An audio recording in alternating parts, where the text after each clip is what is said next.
Sa patuloy na pagdami ng mga motor sa kalsada mula sa iba't ibang brand, ang Yamaha Motorcycle ay naglabas na naman ng mga bagong motorsiklo ngayong taon na talagang magugustuhan at magugustuhan pa ng marami dahil hindi lang kalidad. Tibay at tatag ang enhance sa mga bagong motor na ito, maging ang pagiging moderno na may makabagong disenyo, malakas na makina, at matipid kumonsumo, kagaya na lamang ng bagong Yamaha NMAX at Yamaha Aerox 2025 model. Hindi lang pala ang dalawang ito ang dapat mong abangan na dumating sa Pilipinas ngayon, dahil may dalawa pa palang bagong kakalabas lang na motor si Yamaha, na maisulit at praktikal ngayong makabagong katangian. Yan ang aalamin natin kasama ng mga presyo nito.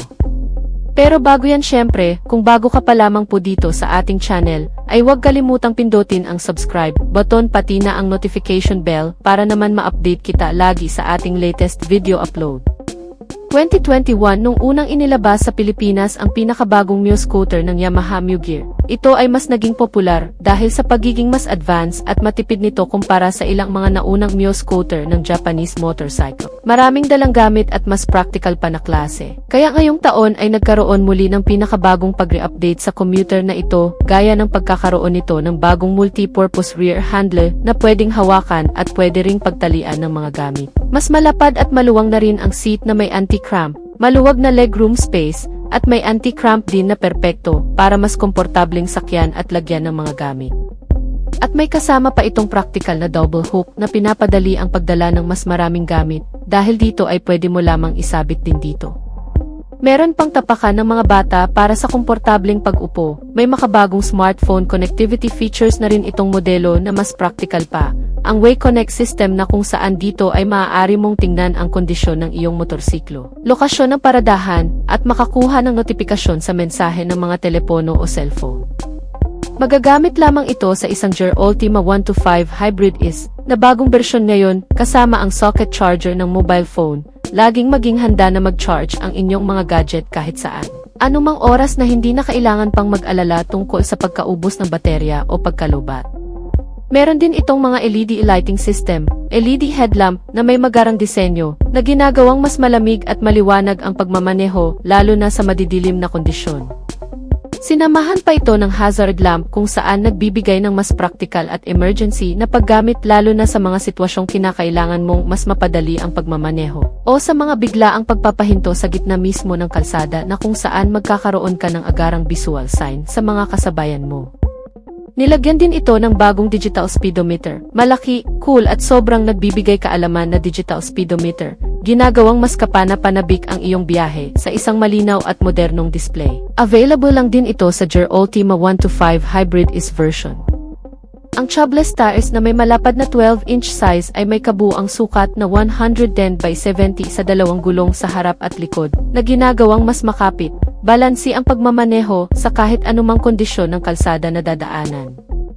Ang bagong disenyo nito ngayon ay mas naging matapang, medyo may kakaiba nga lang sa modelong ito na kung papansinin ay mas naging malapad ang mga sukat ng ilaw kumpara sa dating modelo, na nagbibigay ng bagong impresyon at mataas na kalidad na may cool confident na style. Ang posisyon sa pagsakay ay nagmumukha kang sobrang kumpiyansa dahil sa mas abot kaya at hindi masyadong kalakihan. Nilagyan ito ng bagong engine na may hybrid system na kagaya sa Yamaha Mio Fazio at sa iba pang modelo ng brand na may ganitong mga features sa makina.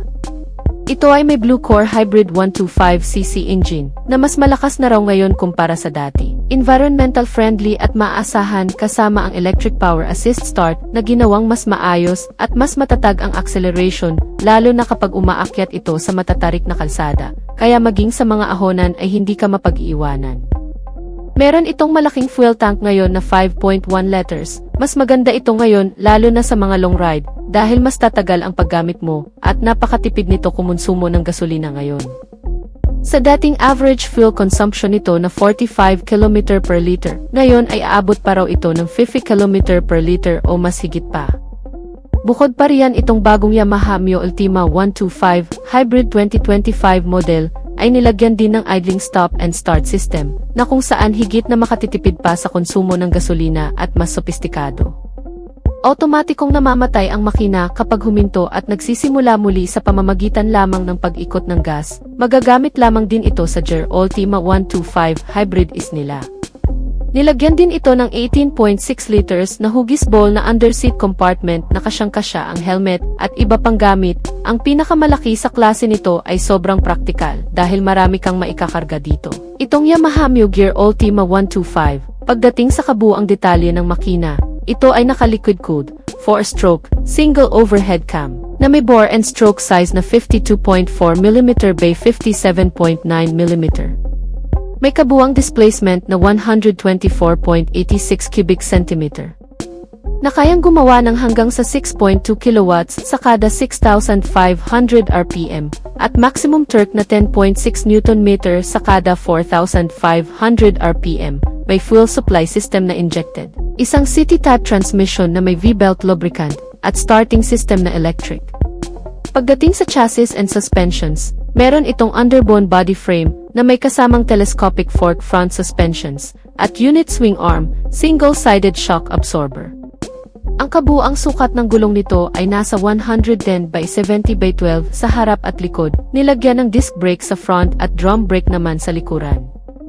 Habang ang kabuuang sukat nito, pagdating sa haba ay nasa 1,850mm, may lapad ito na 685mm, at taas na 1,075mm.